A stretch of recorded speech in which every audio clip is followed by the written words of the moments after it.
이 영상을 끝까지 보시면 이사를 하지 않기로 결정했을 때 예상과 다른 결과가 어떻게 나타나는지, 그리고 그 결과가 좋은 방향이든 나쁜 방향이든 어떻게 받아들이고 대응해야 하는지를 구체적으로 가져가실 수 있습니다. 이 영상에 등장하는 모든 인물은 실제 인물이 아닌 가상의 인물입니다. 부동산 관련 내용은 개인 상황에 따라 다를 수 있으므로 반드시 전문가와 상담하시기 바랍니다. 잠깐, 이것 하나만 먼저 여쭤보겠습니다. 이사를 가야 할 것 같은데 결국 가지 않은 경험이 있으십니까? 분명히 가야 할 이유가 있었는데 막상 결정을 못하고 그냥 눌러앉은 분들 계십니까? 아니면 가려고 마음을 먹었는데 여러 가지 사정으로 못 가게 된 분들도 계실 겁니다. 그리고 그 이후 어떻게 됐습니까? 안 간 것이 잘 된 경우도 있었을 겁니다. 반대로 안 간 것이 후회로 남은 경우도 있었을 겁니다. 그런데 가장 많은 경우는 이것이 아닐까요? 안 갔더니 예상했던 것과는 전혀 다른 결과가 나왔다는 것입니다. 오를 것 같아서 안 팔았는데 내렸다거나, 내릴 것 같아서 이사를 미뤘는데 오히려 올랐다거나, 지금 동네가 불편해도 참자고 버텼는데 그 불편함이 삶 전체를 바꿔놓았다거나, 예상과 다른 결과가 나왔을 때 그 당혹감과 혼란이 얼마나 큰지를 겪어보신 분들이 계실 겁니다. 오늘 이 이야기는 바로 그분들을 위한 이야기입니다. 이사를 하지 않았을 때 예상과 다른 결과가 나오는 이유, 그리고 그 결과를 어떻게 받아들이고 다음 선택을 어떻게 해야 하는지를 오늘 함께 이야기하겠습니다. 첫 번째 이야기입니다. 경기도 고양에 사는 62살의 이창민 씨라는 분이 있습니다. 이분은 5년 전에 이사를 진지하게 고민했습니다. 지금 사는 아파트가 낡았고 생활이 불편했고 인근에 개발 소식이 들려오면서 더 좋은 곳으로 옮기고 싶었습니다. 그런데 이사를 결정하지 못하고 계속 미뤘습니다. 이사 비용이 부담됐고 새집 대출이 걱정됐고 그냥 조금만 더 기다려보자는 생각이 매번 발목을 잡았습니다. 그렇게 5년이 지났습니다. 5년 후 이분이 마주한 현실은 예상과 완전히 달랐습니다. 가려고 했던 동네 집값이 그 사이 크게 올라서 이제는 같은 조건으로 갈 수 없게 됐습니다. 이분이 살고 있는 집은 더 낡아졌고 무릎이 안 좋아진 아내가 계단을 오르내리는 것이 더 힘들어졌습니다. 그리고 5년 동안 기다렸던 개발 소식은 감감무소식이었습니다.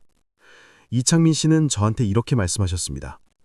안 가면 뭔가 더 좋아질 것 같았어요. 기다리면 기회가 올 것 같았어요.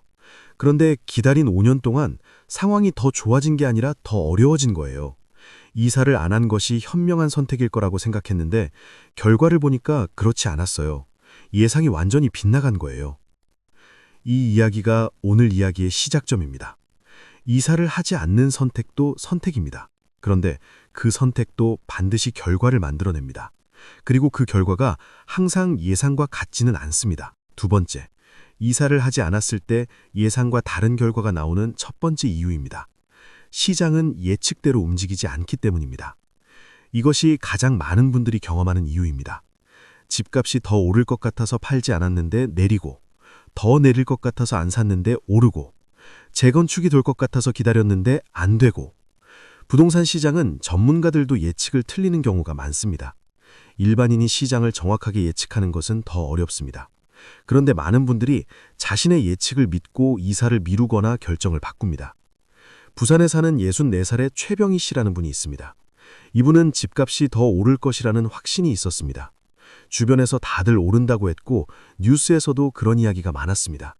그래서 이사를 가지 않고 현재 집을 더 오른 후에 팔겠다고 기다렸습니다. 그런데 그 이후 집값이 오히려 조정을 받으면서 내려갔습니다. 최병희 씨는 이렇게 말씀하셨습니다. 다들 오른다고 했는데 내렸어요. 내가 틀린 게 아니라 시장이 예상과 다르게 움직인 거예요. 그런데 그 결과는 내가 받아야 하잖아요. 시장을 예측해서 결정하는 것이 얼마나 위험한 것인지를 그때 알았어요. 내 삶의 필요에 따라 결정했어야 했는데 시장 예측에 따라 결정하다가 엉뚱한 결과를 만난 거예요. 부동산 결정을 시장 예측에 맡기지 마십시오. 시장은 아무도 정확하게 예측할 수 없습니다. 지금 내 삶의 필요가 무엇인지를 기준으로 결정하는 것이 가장 현명합니다. 세 번째, 두 번째 이유입니다. 시간이 지나면서 상황이 변하기 때문입니다. 이사를 하지 않기로 결정할 때는 지금 상황이 기준이 됩니다. 그런데 시간이 지나면 상황이 변합니다. 지금은 괜찮던 것이 나중에는 문제가 되고 지금은 문제였던 것이 나중에 해결되기도 합니다. 가장 많이 변하는 것이 몸입니다. 지금은 계단이 괜찮지만 5년 후에는 힘들어집니다. 지금은 운전이 되지만 10년 후에는 어려울 수 있습니다. 지금 넓은 집 청소가 가능하지만 나중에는 버거워집니다. 이 변화를 예상하지 못하고 이사를 미루다가 나중에 훨씬 더 어려운 상황에서 이사를 해야 하는 경우가 생깁니다. 인천에 사는 66살의 박미정 씨라는 분이 있습니다. 이분은 5년 전에 이사를 고민했습니다. 엘리베이터가 없는 빌라 4층에 살고 있었는데 그냥 버티기로 했습니다. 아직 괜찮았기 때문입니다. 그런데 5년이 지나면서 무릎이 나빠지기 시작했습니다. 이제는 계단을 오르내리는 것이 매일 고통이 됐습니다. 몸이 나빠진 후에 이사를 하려니 예전보다 훨씬 힘들었습니다. 집을 보러 다니는 것도 짐을 싸는 것도 이사하는 것 자체도 몸이 받쳐주지 않았습니다. 박미정 씨는 이렇게 말씀하셨습니다. 몸이 괜찮을 때 이사했어야 했어요. 그때는 조금 불편해도 버틸 수 있었는데 지금은 불편을 넘어서 못 사는 수준이 됐어요. 그리고 이사 자체도 몸이 안 되니까 너무 힘들었어요. 이사를 미루는 것이 몸 상태가 좋을 때 해야 한다는 것을 늦게 알았어요. 이사를 미룰 때 지금 상황만 보지 마십시오. 5년 후, 10년 후의 말을 생각하십시오. 미래의 내 몸 상태에서도 지금 집이 괜찮을지를 함께 생각해야 합니다. 세 번째 이유입니다. 이사를 하지 않은 것이 예상과 다르게 잘 된 경우도 있기 때문입니다. 이사를 하지 않았을 때 나쁜 결과만 나오는 것이 아닙니다. 오히려 예상보다 좋은 결과가 나오는 경우도 있습니다. 이것이 오늘 이야기에서 가장 중요한 부분 중 하나입니다. 충남 천안에 사는 65살의 윤재성 씨라는 분이 있습니다. 이분은 7년 전에 이사를 결정했습니다. 지금 동네가 발전 가능성이 없어 보였고 더 좋은 곳으로 옮기고 싶었습니다. 그런데 여러 가지 사정으로 이사를 결국 하지 못했습니다. 아이가 수험생이라서 아내 직장이 여기에 있어서 마땅한 집을 찾지 못해서 그렇게 이사를 못하고 7년이 지났습니다. 그런데 그 7년 동안 동네에 변화가 생겼습니다. 인근에 새로운 개발이 이루어지면서 편의시설이 늘었고 교통이 좋아지면서 집값도 올랐습니다. 윤재성 씨는 이렇게 말씀하셨습니다. 못 가서 아쉬웠는데 안 간 것이 오히려 잘 된 거였어요. 떠나려 했던 동네가 좋아진 거잖아요. 이사를 했다면 지금 이 혜택을 못 누렸을 거예요. 내가 잘 판단해서가 아니에요. 어쩌다 보니 이렇게 됐는데 결과가 좋아진 거예요. 이 이야기도 중요합니다. 이사를 하지 않은 결정이 항상 나쁜 것이 아닙니다. 예상과 다르게 좋은 결과가 나오는 경우도 있습니다. 중요한 것은 그 결과가 나의 계획에서 나온 것인지 아니면 우연히 만들어준 것인지를 구분하는 것입니다. 우연히 잘 된 것을 내가 잘 판단해서 된 것으로 착각하면 다음에도 같은 방식으로 미루다가 예상과 다른 나쁜 결과를 만날 수 있습니다. 5번째, 이사를 하지 않았을 때 예상과 가장 다른 결과를 만드는 것이 있습니다. 삶의 질이 생각보다 훨씬 크게 영향을 받는 것입니다.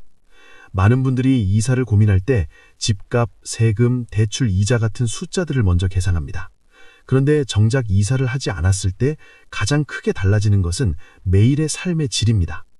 병원이 가까운 곳으로 가지 않아서 매번 멀리 이동해야 하는 불편함, 엘리베이터가 없는 집에서 버티다가 외출 자체를 꺼리게 된 것, 불편한 동네에서 적응하지 못하고 고립되어 가는 것, 이런 것들이 매일 쌓이면 삶 전체가 달라집니다. 대구에 사는 66살의 장미경 씨라는 분이 있습니다. 이분은 이사를 미루면서 가장 크게 달라진 것이 외출 횟수라고 했습니다. 집이 불편해지면서 점점 밖에 나가는 것이 줄었습니다. 이분은 이렇게 말씀하셨습니다. 이사를 안 하면 돈이 절약되는 것만 생각했어요.